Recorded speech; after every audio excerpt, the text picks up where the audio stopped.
de semana tem mais e muita coisa, muito clube agitado. Tem crise por aí, mas também tem Série B do Campeonato Brasileiro pegando fogo, hein? A briga tá boa e a gente também traz informações porque hoje tem clássico aqui na tela da ESPN e também no Disney+.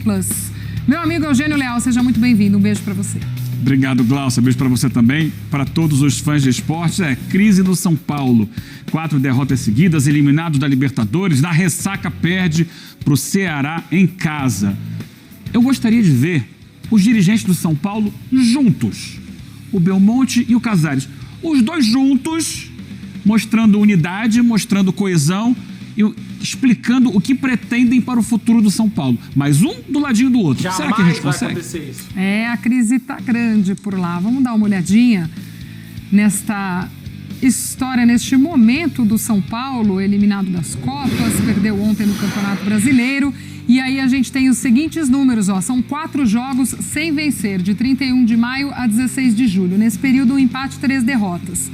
4 jogos com derrotas de 21 de agosto a 1º de setembro de 22. A gente traz os períodos comparativos, né? 4 jogos sem marcar em 2019, de 19 de maio a 29 de maio. E 2 derrotas seguidas no Morumbis. Isso tinha acontecido em 28 de agosto de 24 e 22 de setembro também de 24. Ontem, derrota para o Ceará, Campeonato Brasileiro, já vinha de eliminação em casa também na Copa Libertadores. E a Jalile Elias chega com a gente para trazer mais desse panorama, desta crise no São Paulo. Tudo bem? Seja bem-vinda, Jalile. Um beijo para você.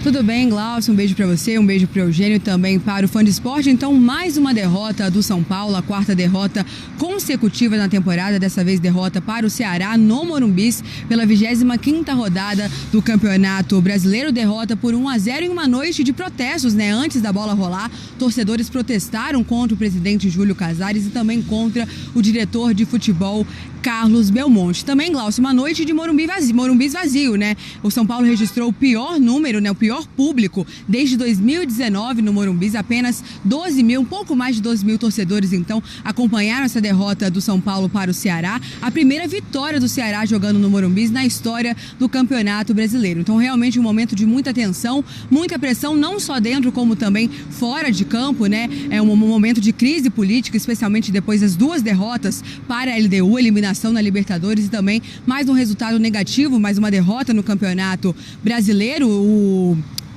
Perdão, só um minutinho. O São Paulo, então, vivendo esse momento de crise, né, política. E com essa derrota, Glaucia, o São Paulo perdeu a chance de entrar no G6 e ficou estacionado ali na 7ª posição. O São Paulo, então, já eliminado das Copas, a única expectativa, a esperança da torcida é que o São Paulo consiga uma classificação para a Libertadores. Perdeu a chance de entrar no G6 nessa rodada e o Hernan Crespo falou um pouco sobre isso, falou, né, que o São Paulo perdeu esses 4 jogos, mas que não merecia perder, não. Vamos ouvir o que ele falou. Vamos un poco para atrás, para acreditar o que es lo que estoy falando. Cuando a gente pasó con Atlético Nacional, yo falei, no, pasamos, sí, mano, a gente não jogou bem. Então, do mesmo jeito falo, acho que a gente, sí, tive neste momento 4 derrotas, mas não mereció perder estos 4 jogos. Não mereció. Si vamos 1 por 1, es decir, mínimo empate, mínimo. Até hoje, mínimo um empate, 0-0, talvez 0-0, mas empate. Ninguém pode encontrar a fórmula mágica para ganhar o jogo, senão é muito fácil. Então, a gente gosta do futebol porque não é assim. Então, realmente um momento de muita pressão, não só dentro de campo, como também nos bastidores. A apuração de André Hernan já está lá no espn.com.br, é que o Carlos Belmonte, né, diretor de futebol do São Paulo, não colocou o cargo à disposição, também nem pretende, né, pedir demissão. Uma fonte ouvida pela ESPN relatou que essa crise, né, essa briga política no São Paulo está cada vez pior, está cada vez mais feia. O motivo principal do momento, Glaucia, é a base de Cotia, já que o diretor Carlos Belmonte ele é contra a aprovação de uma parceria da base com fundos de investimentos, e essa aprovação, quem busca essa aprovação é justamente o presidente Júlio Casares, que vem trabalhando, vem lutando por essa aprovação no Conselho. Então, realmente, um racha, né, uma briga política que, querendo ou não, a gente acaba vendo reflexo dentro de campo. A ESPN também apurou que existe uma pressão muito grande pela saída, né, do Carlos Belmonte, mas que ele só vai sair do cargo, né, renunciar possivelmente do cargo, caso esse pedido, né, caso essa decisão da demissão venha do próprio presidente Júlio Casares. Gláucia. Obrigada, Jalile. Boa sequência de trabalho por aí também. Qualquer novidade, passe livre aqui no nosso Sport Center, acompanhando esse dia agitado lá no São Paulo, Eugênio, como tem sido também esses últimos dias, né? Assim como a Jalile já apontou, é óbvio que o bastidor acaba refletindo em campo também. A gente ouve o Crespo falando não merecia perder esses últimos 4 jogos, essa sequência, mas também uma sequência em que o São Paulo jogou muito abaixo, né? Tem as eliminações nas Copas, que eu acho que pega demais, né? Copa do Brasil e também a Libertadores, isso acaba pegando muito também para o torcedor, mas de ver um desempenho mais abaixo, porque já viu com esse próprio Crespo um São Paulo desempenhar mais. Tem os desfalques, tem muita coisa para a gente levar em conta e acho que também um limite técnico do que é esse time do São Paulo, né? É óbvio que o torcedor quer mais, quer seguir, quer brigar por título, mas eu acho que a gente também pode olhar esse elenco do São Paulo para o que tem para hoje. Não é de agora, né?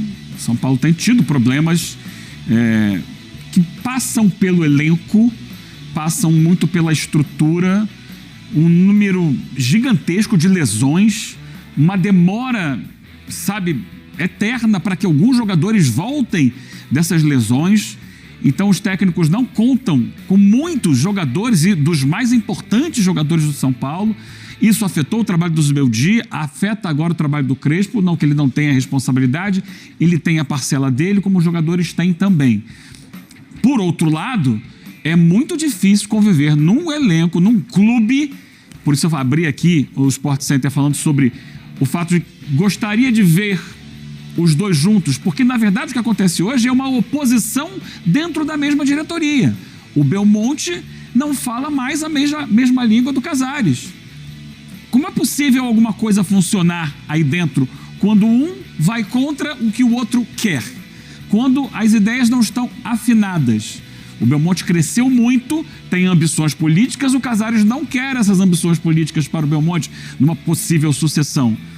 Então, se não há mais um alinhamento de ideias, tem que se romper essa relação para que o Casares possa ter alguém, enquanto ele é o presidente, ele ainda é o presidente, alguém que esteja alinhado com o que ele pensa para o futebol de São Paulo. Enquanto isso não acontecer, vai ser difícil as coisas andarem abaixo deles, ou seja, departamento de futebol, comissão técnica e jogadores em campo.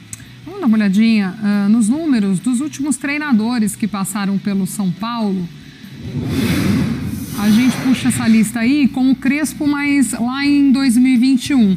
Eugênio, a gente consegue ver, passando por Ceni, Dorival Júnior, Carpini, Zubeldia e chegando ao Crespo atual, o aproveitamento tudo ali na casa dos 50%, né? O do Ceni o maior nesse período aí, de 55,5%. O atual do Crespo, que aparece com um índice menor, de 49,1% de aproveitamento. Um trabalho que impactou muito no início, né? A gente falou dessa chegada do Crespo depois do Zubeldia, como mudou ali o São Paulo, a forma de jogar, enfim, os resultados começaram a aparecer, mas depois também já cai nessa realidade das lesões, de muitas vezes já não ter mais de onde tirar, e o time também foi caindo de rendimento. Porque ele já pega o time com desfalques. Aparecem outros desfalques em cima daqueles, né, de Lucas, de Caleri, e aí estava jogando o André Silva. O André Silva era a referência ofensiva do São Paulo. Machuca também o André Silva. E aí você não tem mais a qualidade, um mínimo de qualidade. O Dineno não consegue entregar isso. Aí ele coloca o Luciano. O Luciano perde um caminhão de gols, jogando um pouco mais avançado, mais perto ali da área, contra a LDU. Ferreirinha não é um homem-gol, é um construtor, é um segundo atacante, um jogador de lado de campo. São Paulo tentou contratar o Marcos Leonardo, virou um mico. Virou uma história mal explicada, um monte de meme na internet, porque não conseguiu contratar um jogador que seria a solução para esses problemas. Então você tem a dificuldade de contratar, de repor as peças na janela de transferências, você tem dificuldade de trazer de volta os muitos jogadores que estão lesionados. E dentro de campo isso se reflete, porque você vai cavando. Chega uma hora que não tem mais onde tirar. e aí reflete no rendimento do técnico. Esse rendimento começa a cair quando começa a disputa das oitavas de final da Libertadores. A partir dos jogos com o Atlético Nacional, a gente vê a queda de produtividade do São Paulo, porque também é difícil levar duas competições desse peso ao mesmo tempo. A gente vai fazer uma pausa